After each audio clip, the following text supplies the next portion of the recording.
What's up, everybody? Welcome to a very short and awesome episode of EZPZ Podcast. Nick and I were going to record in Chicago. I brought all my equipment out, and then technical malfunctions, but it's all good. Joining me this week, Lyd. Hello, everyone. What's up, Lyd? Thanks for being on. Literally 12-hour notice, maybe a little bit less. No problem. Happy to be here. Yeah, so this is episode, probably not just a numbered episode, but just like a short little special edition episode just for me personally, to keep my promise to myself for doing a podcast episode every week. Only missed a couple weeks with vacations here and there, but I appreciate you, Lydia, for being on. So we're going to talk about Elon being on Joe's podcast for sure. I know Nick has a lot of notes on Mac Miller dying this last Friday, so I know he will probably want to chat about him still coming up on next week's episode. So you can expect that. Neither you or I or our Mac Miller fans, or were, I should say. Yeah, I mean, I don't even think we ever had the opportunity to see him. Yeah, nothing against him. I would have nothing to really contribute to that conversation. So it's probably best reserved for Nick. Yeah, I think he was at what's it called? Soundwave or whatever. That was in like Memorial Day weekend. Soundset. Yeah, I think he performed at Soundset this year, or at least one of the last couple years. Nick made sure to mention that when we were just chatting, that he never really got a chance to see him, and he really wishes he would have. But there's some weird stuff going on. I just want to dip into a little bit of the controversy, or like kind of like the product of the internet. People are trashing Ariana Grande so bad that her team and Instagram turned off all comments on her Instagram posts because people were saying or blaming her for his death. So if you don't know the backstory on that, Lyd, they were dating for like a year or something, and then they ended up breaking up a couple years ago because of his drug abuse issues or his drug addictions. Yeah, it's just been happening since the dawn of time, right, with Adam and Eve. So you have to blame women for the sins of the world. So that doesn't surprise me in any way. Wow. But you just ignore it. I mean, I personally don't want to get sucked into anything like that, or you telling me that's the first time I've heard that, and in my opinion, it makes for a happier life to ignore that type of stuff. Yeah. No, that's actually a really good point. I didn't even think about it. It literally has been since, the dawn of time to whoever believes that kind of thing. Yeah. But Nick and I were in Chicago. I guess just moving on, because like I said, we'll talk about Mac Miller later on a different episode with Nick, because I know he did take a lot of time to take those notes. So moving on, though, Nick and I went to Chicago to see Childish Gambino at the United Center. Sold out, 23,400 people.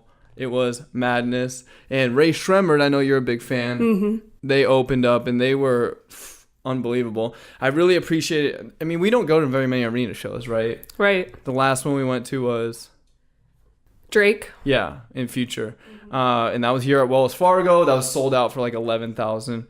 But the cool thing about it was they started at 7:30. They said doors 7, show 7:30. They started literally at 7:30 because Nick and I were going to get a beer, and then all of a sudden you hear Ray Sremmurd, one of their like most famous songs, come on, and it's like, oh my god! I was like, no, it's just the hype man, like typical, like it's a typical rap show.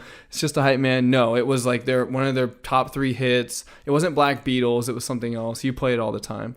I don't know their songs very well. I just know that they... Pegasus? No, they played that like... Power Glide? Yeah, Power Glide. Pegasus they closed with, I think.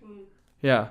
Or it was the second song. It was either like one of the first songs or the second song, or the last song. Anyway, they were really good. They were like their own hype man. They had like a DJ up, and they had a really cool setup that would have killed it at like somewhere like the Myth, maybe, like a smaller, bigger stage.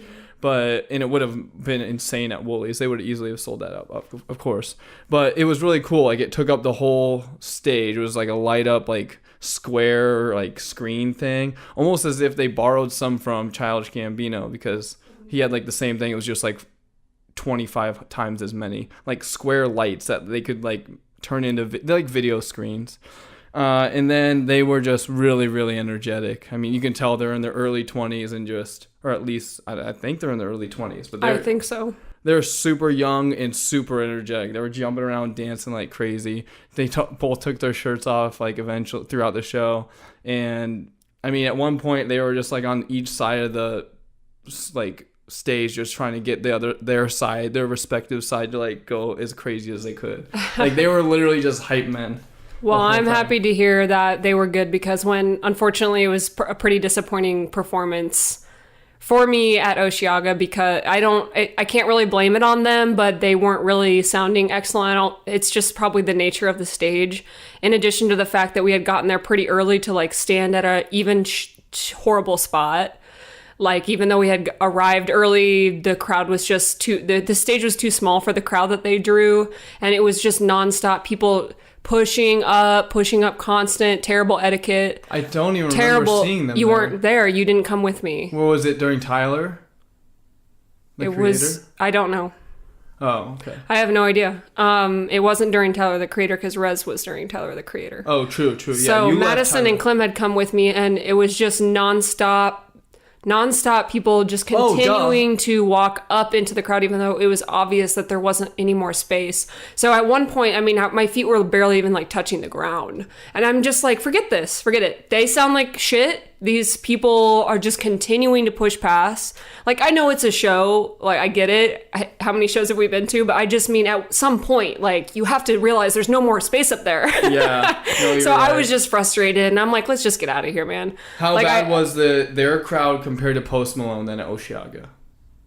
It was worse, because Post Malone was on one of the main stages, so there was at least some room. There was a little bit less of the pushing because there was so much room. Yeah. And he was on like massive screens, so some people probably didn't feel the need to continue to push up. So I'm just happy to hear that it wasn't, they just suck. Like, yeah, I think it's like more so the stage, like you're saying, like it's the place that you're seeing them at. So I do remember now that you say it, like, why wasn't I there? I was with you pretty much the whole weekend, except for, like you said, Rez. You left Tyler early to go see Rez, and besides that, you and I were pretty much together the whole time. That was during Yeah Yeahs on the first night, so I was all about seeing Yeah Yeahs. I was with Becca and Shelby for that. And they were awesome, of course. Yeah Yeahs were probably one of my favorite shows of the year. But, yeah. Well, to your point, though, about going to an actual stadium and paying more money for a show, when you go to a festival, they're great, and you see a lot of acts that you wouldn't ever be able to afford to see in an arena setting, or would even be in an arena setting. But it's kind of more about quantity over quality, because the acts that you're seeing there are not going to have the same sound quality. There's likely going to be like a fairly large crowd trying to see the same act that you are, so that you don't have any space to yourself. Whereas at an arena, there's giant screens, their sound is excellent, the stage setup is going to be pretty meticulously put together, whereas you're not going to get that type of experience at a festival. Yeah, pretty much. So Childish Gambino had an awesome stage setup, kind of to your point there, but he came out, first thing he said is, hey guy, like he had like a song he played. It was one of his new songs that's not even released yet. It was only sent in an email to the people that went to the Atlanta show. For some reason, it didn't go to the Chicago show. I don't know why. I don't think he's from Atlanta, but he does have that show he writes and directs for named Atlanta. That's about the only reason why, I would think. But anyway, he comes out, he performs that one unknown song, and then afterward he's like, hey guys, if you want me to play your favorite songs, you can go home right now and do that in your room, in your house, or whatever. I'm like, whoa. He comes out like fiery all of a sudden, and then he says, put everyone, this is an experience, this is church. And then all of a sudden, like, the altar like lights up, like a gigantic, like humongous like tower. It's like, looks like a building. It's huge. It's like probably 60 to 80 feet tall, and it's like I said with Ray Sremmurd, like video screens. The entire thing was a video screen. It was like the corner of a building, so like a triangle. And anyway, it was really cool. And then multiple times throughout the show, he told people that were on the floor, like not in the seated area. We were in the 300 level on the way back. So picture where we were pretty much for Drake. Mm-hmm. But it was still amazing, just like Drake was. But anyway, he multiple times pointed at people right in the front, put your phone down, like said it on mic, like put your phone away. And he gave on like at more than one occasion like a mini speech about being part of this experience and how thankful he was for everybody. Like I said, 23,400 people sold out. It was nuts. The merch line was huge because it's like merch that you can only get at these shows, and it was okay. It was cool, but B-Word or Alex Bush, I should say, and Nick were thinking about getting something, but they weren't even. The line was just too ridiculous. We were gonna miss all of Ray Sremmurd. Yeah. And just no. Not worth it. No. But it was awesome. He didn't play anything off of Camp. He didn't play Freaks and Geeks, one of his breakout single. Like as soon as that single came out, like he was playing colleges across the US. He was really making a name for himself, and he was part of that show too, Community, which friends of the show, Daniel Turner, who's been on the podcast before, and Becca and Madison, they all love that show. And Sean Grassie, even he talks about that show all the time. So he's Childish Gambino, Donald Glover, final tour as Gambino, but he is going to come back, I'm sure, as Donald Glover. He did play This Is America, and he had a whole dance crew come out for that. That was pretty intense. And he played his 2 summer singles that are on like this little mini summer EP thing that he put out just like a month ago, which I love both those songs. He played them. So it was really good. His dancing is like, whoa. I was like, you can see him in This Is America, but that's like rehearsed and pre-recorded. He was doing crazy stuff just like that. He, at one point, like after the 3rd or 4th track, he left the stage, went through the back area, and like was like waving at people like in like the 100 level like back area where the bathrooms are, concessions, just like waving, and like a ton of security was surrounding him. Then he came out into the crowd and was singing. It was crazy. Yeah. And the United Center is awesome because it has 2 humongous screens on each side. So like, and there was camera crew was phenomenal. Like they were able to get all of it wirelessly, I'm assuming, because if they were following him. That's cool. It was neat, but just arenas are so much different. I mean, $11.50 for a 12 or 16 ounce beer, that kind of thing. It's not that much different than a festival, but at least with festivals, you can bring stuff inside, like alcohol. Yeah. I mean, there's ways. There's not really any ways when you're walking through a metal detector and getting patted down. It's just a way different kind of situation. And the seats that we were in, I mean, obviously at that far back, you're just literally elbows with the person next to you. Yeah. And it was like, I was on the end, so I was like elbowing this dude. And then at one point, him and his girlfriend had switched, and she was just like staying away from me. Like, I'm like I felt like I was like dancing on her, but I was just barely moving. Nick was dancing harder than anybody. You should have seen him. He looked like one of those blow up dolls in front of a used car lot. I mean, he was doing his thing. He was having fun. But anyway, moving on from that. But yeah, you're right. I think I don't know that 515's affiliated in any way with Snowta. So they are. Oh. Yeah, they're affiliated. Okay. Well, sure. I didn't see that, so just didn't know. I think it's like another Minneapolis company. But yeah, so 515 Alive. If you look at the lineup, it's pretty much 515 Alive both years now. For Snowta, if you look at it, it's like all the lower tier acts, not the top tier. But like all the lower tier acts, like Peekaboo's there, Dirty Monkey, Subtronics, like all this stuff that's actually playing like here in Des Moines and Woolies. So that's kind of like, it just goes to show you don't even really have to be in the business to like understand it. He hires these acts to play his festival, and then they come back and play Woolies, and then they come back and they play another festival or whatever. So we can expect some of those other acts that played at 515 to open up for Freak Out, but let's talk about Freak Out first, actually, not Snowta, because Freak Out should be being announced this week. Yeah, I'm hoping that it's going to be this week, but it should be within the next 2 weeks, tops. Chantel, friend of the show, she did mention that she thought she remembered the Freak Out lineup being announced around her birthday, and her birthday's coming right up, as we know, on Friday, so happy birthday, Chantel. I don't remember when it was announced last year because we weren't going to it because we were taking a great trip to New Orleans. So we went to Voodoo Fest, so we already had kind of our situation. But last year, I believe, Big Gigantic played. The year below was Diplo. So these are top tier acts. Yeah, you and I are kind of tired of Big Gigantic, but you still can respect the name. Like, that's a pretty big act to get on a lineup here in Des Moines, so that's exciting. And every year, as you and I both know very well, 515 Alive gets better, Freak Out seems to get better, and other events that Dan Green and the 515 Alive, affiliated. Do you remember the first Freak Out? Yeah, it was G. Jones. The first one I went to was G. Jones. I don't know if that was the first one. Okay, yeah. So we were living off of 42nd and Ingersoll, and that year we were dressed up as DC. Yeah, we were the Suicide Squad. The Suicide Squad. The caveat is that was before the movie came out and we realized it was trash. So sorry, audience, but our costumes were still pretty Your tight. costume was amazing. Gail's was really good. You both our costumes looked great, but unfortunately, a couple months later, the movie came out, and that was the real nightmare, honestly. So oh my god, it was really bad.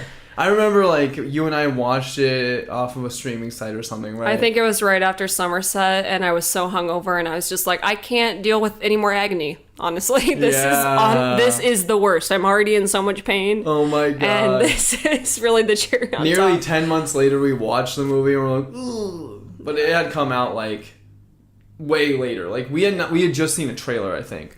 Yeah, just a lot of hype was building for it, and to be honest, it looked awesome, and it looked cool. Like the premise was cool. So, but anyway, let's not get hung up on that. But yeah. So was it G. Jones headlining? Yeah, G. Jones headlining. Dr. I don't remember who the other headliner was. It was at Valair. Yep. Yeah, so it was Dr. P and G. Jones. Yeah, he either opened for the headliner or vice versa. He opened for Dr. P. He was one of the last acts, and it was a lot of fun. And then, so anyway, it's gotten better every year. So Shaun and I are trying to save money where possible. So although there's some other events in the Midwest that are extremely tempting, I think that it's safe to say that Freak Out is going to be a great time and a great party. My only complaint is that I want a 2-day Halloween celebration. I'm all for dressing up as much as possible. So the one positive of going to, a different city and doing a multi-day rave is that you get to celebrate Halloween more than one night. But that could still happen. And then there could be something else going on at Lime Lounge, or you never know, on Friday night. What do you think about that other festival? What's it called? Jawbreaker in Wisconsin. It's called Jawbreaker? It's called Jawbreaker. It's like Saturday, Sunday? Yep, it's Saturday and Sunday. And Odessa and R.L. Grime are both on the lineup, so would have been huge for us, but we're trying to make smart choices. But they're on the lineup for Sunday, which we know for a fact Freak Out is the October 27th, Saturday, right? Yep, we know that for sure. So looking at Odessa's schedule, I know I mentioned to you off air earlier that Odessa doesn't have anything. In the green room? Yeah, in the green room. That Odessa doesn't have anything on their events calendar right now for Saturday the 27th. So it could just be incredibly wishful thinking, but that could mean they have a spot open for a Freak Out. How much of a bummer would it be, though, to see Odessa for the first time in Des Moines, in Iowa, at Valair? Is Freak Out at Valair for sure? I think it is. No, it was at Seven Flags Event Center. Seven Flags. I mean, I don't. It's fine. It's not ideal, but in our friend group, people want to trash Seven Flags way more than they need to, in my opinion. Well, it's not great, but I would rather go there than than Valair. Oh yeah, I agree. Sound ordinances kill any good vibes at Valair. You have to literally be done by like 10. Yeah, and it's just, I don't know. It's just kind of dingy and hasn't been well kept, so it's not really my favorite. And we've had fun at Seven Flags. It's not the best, but it's fine. I mean, I think my biggest complaint is that beer seems to be I know it's always going to be expensive at events, but it seems literally outlandish. Like, I don't remember what it is. $8 or $9. For like a regular size beer. Like 12 ounce, not 16 ounce. So anyway, we just might have to get creative this year. Yeah, no kidding.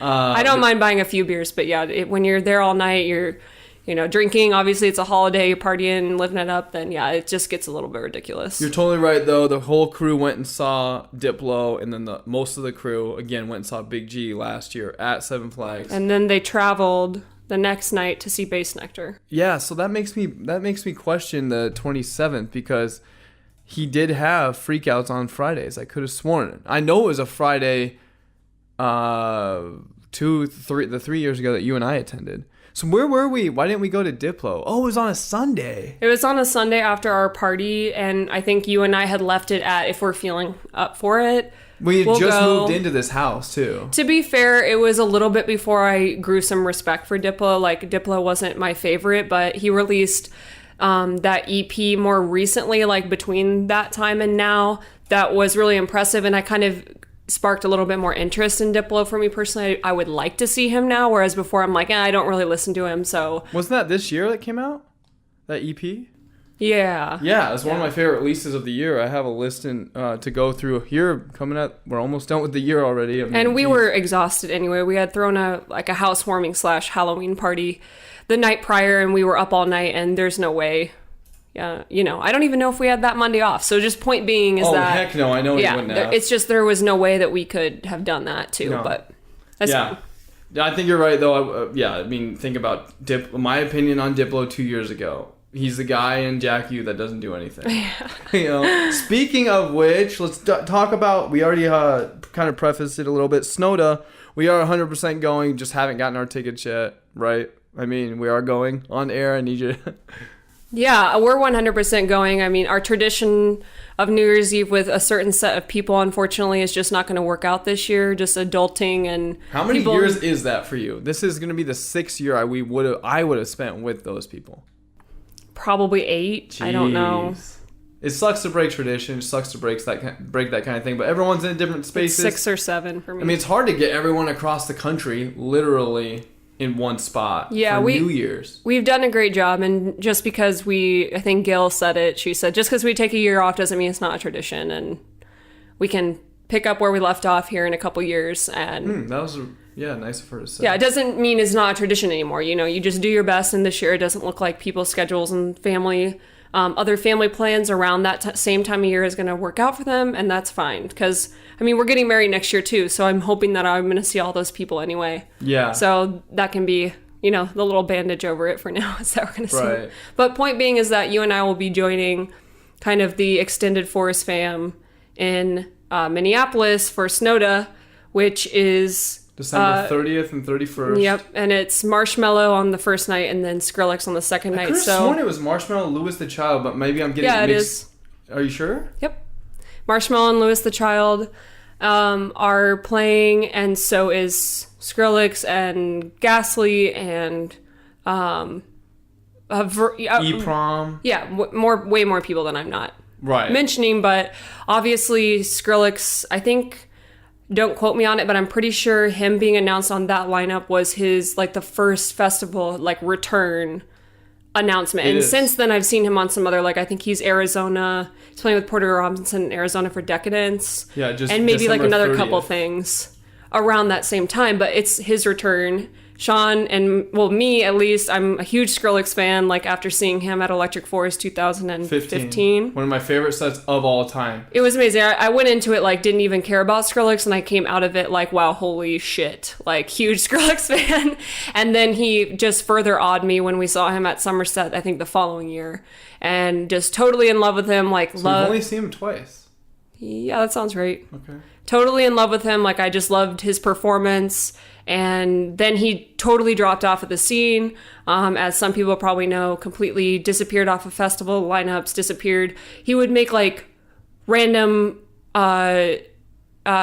appearances at parties and stuff in LA or kind of on the West Coast, super low key and not announced type things. Even performed with his original band from First to Last, the emo band. Yep, I was gonna say doing a little bit of stuff with From First to Last. They've been writing a little bit of new music.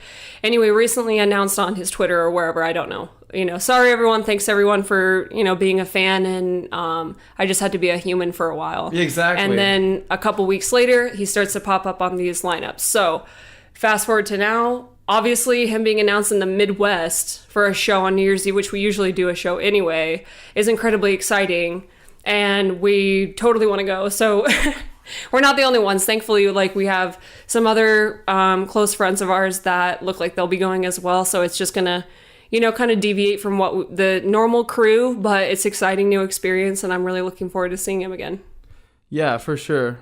And it's good to point out, just like you said, that we didn't spend New Year's Eve with two of our best friends, Nick and Shayna. So it'll be really fun to spend time with them again. Yeah, exactly. And New Year's Eve, it's one of my favorite times of the year. I just love the refreshing, wipe the slate clean, really ruin your body for a day. Literally destroy all brain cells, hard reset. So hard reset, exactly. Control Alt Delete.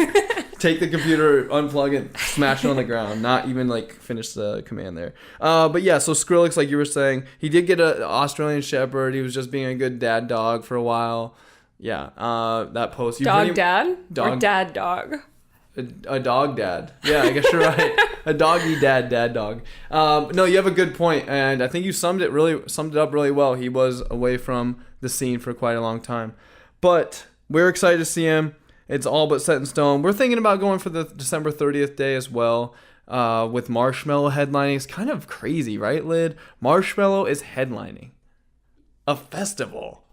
That's weird to you? It feels weird. He's huge. I mean, I know, like, it is fun to make fun of him, but I'll be honest, he's not my favorite. Do I listen to him on my off time? No, but he's that type of artist that you know is going to put on a good, entertaining show. I mean, he didn't, though, when we did see him at Somerset. It was boring, although it was 5 p.m. on a Sunday. Yeah, I mean, we personally weren't having an amazing time. But yeah, it is Sunday. Like, we're exhausted. Like, the last thing I'm pretty sure it was 5 p.m. on Sunday. Either way. Yeah, it was on Sunday. We were watching him at Coachella. It was a good set. Yeah, and it was fucking awesome. Like, whatever we watched him over the summer, it was amazing. Like, I don't know if it was...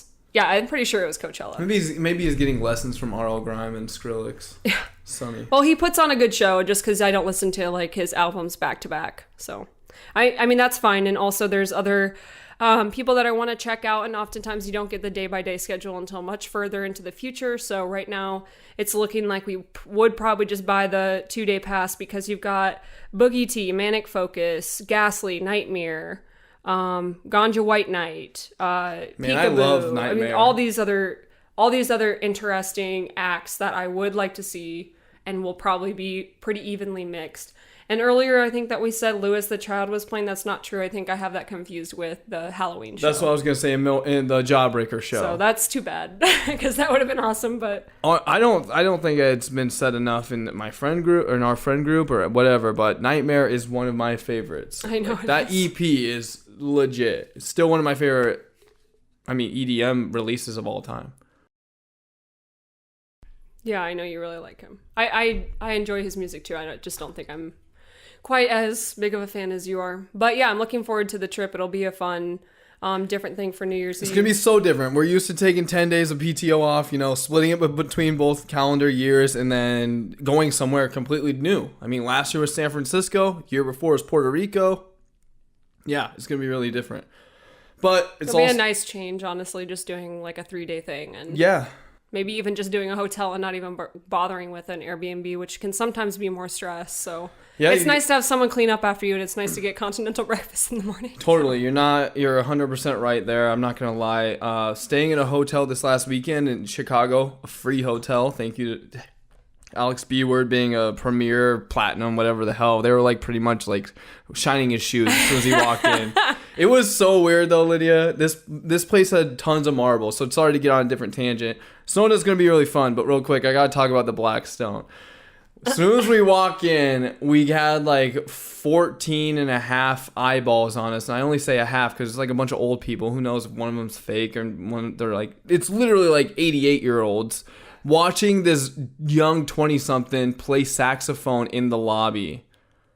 Like, he works there on the weekends, part-time, playing the saxophone. And he had a friend with him playing guitar, and they were just, like, doing something really slow and, like R&B-y. I don't even know, jazzy. And they were just, like, sitting there, like, sipping on their, like... Cognac. Manhattans. Or, like, yeah. A cognac on ice, on a rock or whatever. And it was just really awkward. And we come walking, like, disheveled from a 6-hour car ride, stinking, like... I don't know, like rotting flesh. I just feel like I always start to smell really bad after riding in a car forever. Because, I mean, you have your armpits down and you're, like, trying not to, like, I don't know. I fall asleep all the time. I just feel like after I get out of a car, I need to take a shower. Yes, they were probably wondering what you were doing there. Yeah, exactly. Everything, though, is made out of marble. Like, black marble, black stone. And it was ridiculous. We get up to our room and, like, it's just the nicest, it's pretty small, but Chicago, downtown Chicago, nicest, like, room ever. It's all free. It was tight. So just kind of bouncing off back to what you were saying with Airbnbs. We've had some bad luck. Good luck, but also some bad luck with Airbnbs. Well, the thing with it's not even, like, bad luck. It's just with Airbnbs, nothing is ever going to be, unless you're literally paying top-notch dollar, kind of a thing. Nothing is going to ever be completely perfect like a hotel. Whereas a hotel is nice, neat, clean, tidy, perfect. Every appliance, every like little thing works and is tucked in just perfectly. And if you have any problems, you have someone to call. And I mean, I guess in the sense, Airbnb is supposed to be like that, but you and me both know that that's not really how everything works out. Like, oftentimes an appliance might be not working correctly or broken, or like how we had in Montreal, the place was amazing, but it was a little musty in the basement. And I was getting headaches every day. We had some issues with the electrical, but the place was amazing. So it's just, there's always like trade-offs because of the amount of money you're spending, and these are independent people, and it works out fine for our needs most of the time. But I just mean sometimes it's nice to have that complete guarantee. Basically, when you're going into a hotel, it's like no work. I just have to show up, grab a case of beer, like nice and clean environment. And I don't know how it's going to work out for Snowta. Like, we very well might split an Airbnb with the whole fam. But if it doesn't work out, like you, me, Shayna, and Nick, we can all get a hotel and it'll just be easy. Like, it's just easy. It takes little organization. I, for the past couple of years, have sort of captained the organization of the New Year's Eve trips, and it's great fun, but sometimes it can get a little stressful, so it might be nice just for 1 year to just do something pretty simple. Yeah, you do a good job worrying about everybody else's needs and wants, when the reality is, like, they just want you to hit the go button, like, because they don't want to have to deal with it. Like, it's out of sight, out of mind. Everyone does a good job being thankful. I guess your wine's gone, so we got to wrap it up kind of close here. I need a glass of wine after this. This is a good conversation. But everyone just, I don't know what I was getting at with that. I think everyone just wants to someone else to do it for them. I mean, they do a good job being thankful is all I was trying to say. But it's like clear that, yes, you've done a lot of work organizing. Real quick, I wanted to ask you, and don't know if you have this handy, but Snowta, do you know where that's at in Minneapolis? Is it Minneapolis? I think it's called the Minnesota Convention Center. Okay, so something similar to the Denver Convention Center, which is where we went to Decadence 2 years in a row. Yeah, the only thing I was going to comment on is you and I have both been to shows like that, and unfortunately we know how it's going to be. So it's just, the crowds are deep, and it's just a flat floor. So you basically are just in this sea, even more so than a festival, because at least at a festival you have like landmarks, you've got people with totems, you got hills, over here, but a tree over here, and so forth. But when you're in these convention center, Minneapolis Convention Center, when you're in these convention centers, you don't always have the very best, viewing spot. So it sounds a little bit awkward because it's not necessarily built for a show. It's built for big gatherings. So they have to do some soundproofing. They have to do some things so the sound doesn't bounce around the walls. And it should be interesting, but that shows you how much I want to see Skrillex, is because I'm willing to forgo the fact that it won't be 100% the most perfect crowd. And but we could do VIP. I'm just saying. We have a what better are the viewing perks? area. I don't know. I'll have to look into it. Yeah, I don't know. I have a lot of shows I want to go to this fall, and I mean, Snowta will be a really fun way to cap off the year with a good group of friends. And then, I guess that's all we're going to do. We're going to go up to Minneapolis for a couple days, and then that's it. It's kind of weird to think that that's all we're going to do for New Year's. But real quick, let's cap out the show with Elon Musk being on Joe Rogan's podcast. I know you and I both are in agreement that we need to re-listen to this episode, maybe another 2 more times, just because it was so weird. Like, I mean, so first things first, Elon Musk had been like on Twitter, kind of like hyping up the fact he was going to be on Joe's show at some point. Joe is like super excited because he loves technology and he thinks Elon's an alien, and he actually references like that joke, that conspiracy, like in his own head on the show. So Elon finally announced on Monday or Tuesday he's going to be on the show at 9:30 p.m. Eastern or Pacific, which was 11:30 our time. So Joe does not record late. He has a family. He usually is done recording by 5, 6. Mm-hmm. And so for him to be recording at 9:30 his time, you knew some freaky shit was about to happen. And they were drinking on the show. They were as the whole entire internet blew up on Friday, they smoked weed, which is legal in California. I know it's kind of looked down upon for a businessman to smoke weed, but I just want to kick it to you right there. So the premise of the show was, of course, Joe asked him about all of his ventures, and he asked him 900 times, how the hell does Elon Musk, like, how does he even, like, how is he able to be so busy and be so, like, able to get all this stuff done and be such a go-getter, I guess. So what did you think about this show, the podcast, and kind of what were your huge takeaways upon that first cursory listen? My number one takeaway is to stop saying and so much. Yes, that's what I was going to say. I wanted to skip over and kick it to you for that. But yeah, honestly, my biggest takeaway, because it felt awkward in some ways. And then you realize, like, the only reason why it feels awkward is we're just used to filling the space with or nonsense words, where he was more contemplative, like when he was thinking. And he would just pause, and it was just okay to sit in the silence for a moment while you crafted your response. So it's just a reminder that it's okay to just contemplate for a moment and think about your next word before you feel obligated to fill the silence with something. Even sometimes some people don't do like they just do something. They just begin their sentence, and then they have to chase after their own thought. Like, whereas you just stop. Which I've done multiple times this episode. So that was probably my primary takeaway. I just found him to be interesting and kind of lived up to my expectation, I guess, of just the way you would think of someone of his nature to respond to certain questions. And I found it honestly pretty cool that he's like smoked weed and had a couple of drinks and was relaxed. If you were a shareholder in Tesla, or if you had any amount of shares, would you have been worried about seeing the CEO of one of the most important car companies of the future? I mean, if not the most important. And he said in the podcast that Tesla and Ford are the only two U.S. car companies that have not gone bankrupt.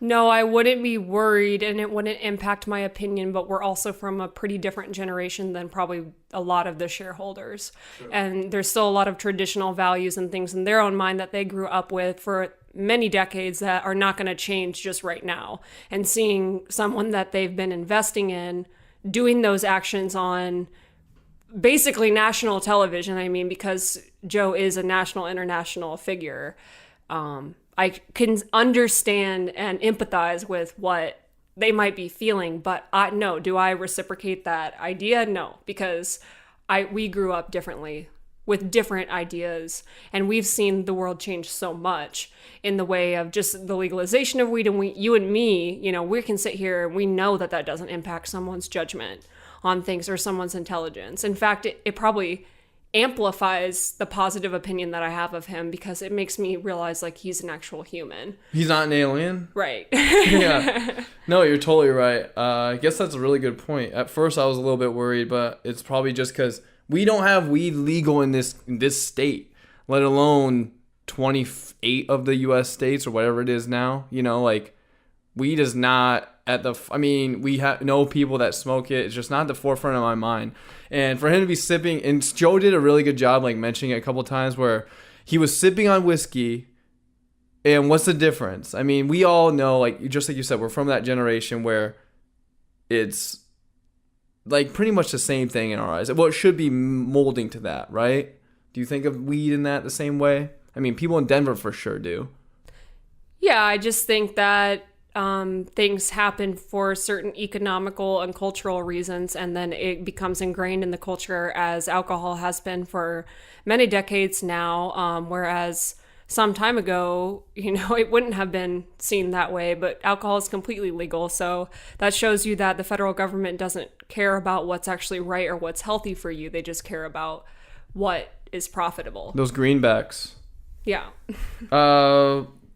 I liked how they discussed. Just hold on a second, because I'm pro alcohol. It's fine. Yeah, It's fine. One thing I did want to mention that kind of irked me a little bit in the beginning of the episode was they were talking about the tunnels. So long. I was like, how much weed did Joe Rogan smoke before the episode to be so he wanted to know about the tunnels. I was like, come on, let's move on to some cooler stuff. SpaceX, Tesla. I want to hear about the Powerwall, which I posted on TheEZPZ.com back in 2015 for class when they first got announced. The Powerwall, which is basically what they are using to charge your Tesla in your house, but also you can get solar power panels on your house and then not be part of the grid, then sell your energy back to the grid. I actually signed up my dad's house back in 2015 because we didn't have a house. 2014, 2015. Signed up his house to like get a call, and I think they like sent me one email. But of course that stuff's not going to come to Iowa, Des Moines, Iowa, let alone Adel, Iowa, before Chicago, LA, New York, Hollywood. Yeah, I found it very interesting, and I think Joe did a great job interviewing him, and I can see why those controversial acts are controversial, but I don't agree that this generation our generation, I should say, is probably too concerned with that. Yeah, there's an article that Alex Bush posted in the EZPZ, kind of like my show notes, like super secret group, invite only. But it's on Vice.com. It's a subsect of Vice called Motherboard. And it's like a techie type thing, I believe. Like they talk about hackables and environment, space, gaming, health, tech. So they have an article called Joe Rogan Experience is a safe space to launder bad ideas. And I'm like, I read that highline. So I will admit I only read the highline, but I rolled my freaking eyes. Like, in what way? He's opening up discussion for a whole bunch of people. Like, I just don't understand it. If there's anything that I love about the Joe Rogan Experience is open dialogue, discussion. It's not those like pre-recorded sound bites that get chewed up, spit out on network TV. I mean, Good Morning America, you know, those kinds of shows. The ones with all the women sitting in a circle. What's it called? The View. The View, all that kind of crap. But anyway, they just really, really dive into him. They dive into Elon Musk big time, and of course, like the photo that's become a meme. He memed for our sins. Elon Musk here, where he smokes the weed. He doesn't look like he like inhales it. He just has it in his mouth. He blows it out, and then he gives like a face like, nothing to it. It's interesting. But that meme, you showed me a photo in the green room before the show. This has already been a mural. Someone's already drawn that up on some building. Joe Rogan shared that, right? Yeah. Pretty crazy. What did you think about the AI? That's the number one discussion topic for this. I mean, that really kind of freaked out most people.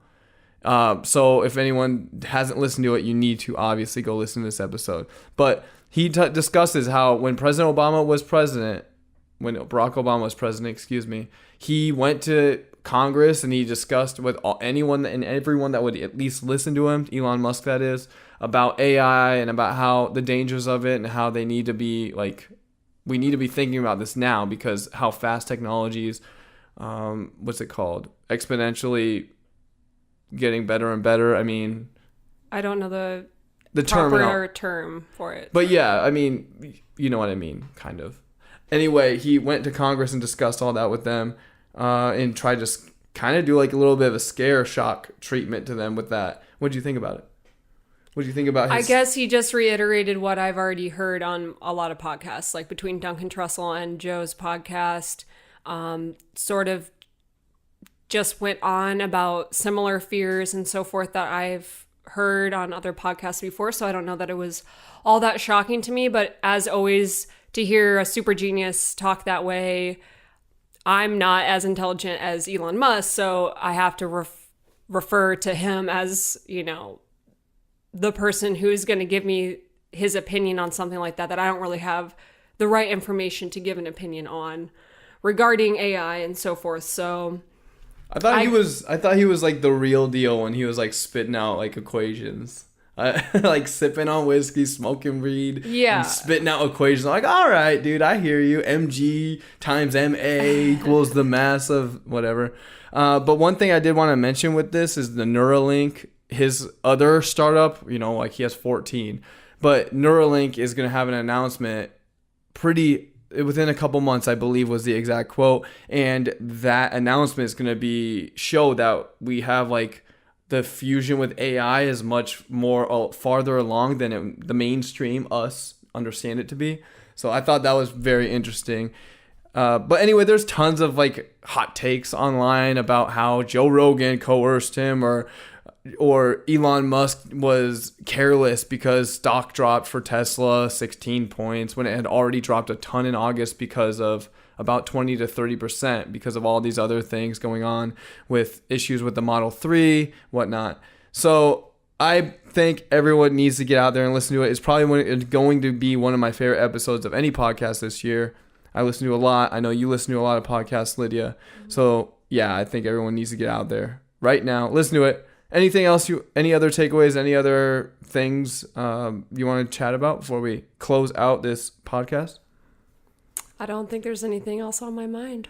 All right. Well, thank you for listening to this very special episode. We'll just call it episode 87 because we covered a lot of current stuff. So thank you for joining Lydia for episode 87. You can find Lydia at LYDDZ on Instagram, and then she has a alter ego friend. Unaffiliated, nothing to do with me, not even sure who it is at this point, at The Retired Human on Instagram. Instagram is where you can find her and The Retired Human.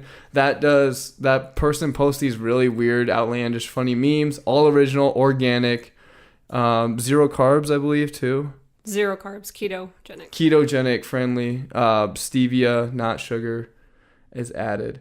You can find me at Shaun S. Johnson. You can find TheEZPZ at TheEZPZ. Go to TheEZPZ.com to see all of our episodes. We have links on there for all the YouTube episodes and whatnot. So check us out.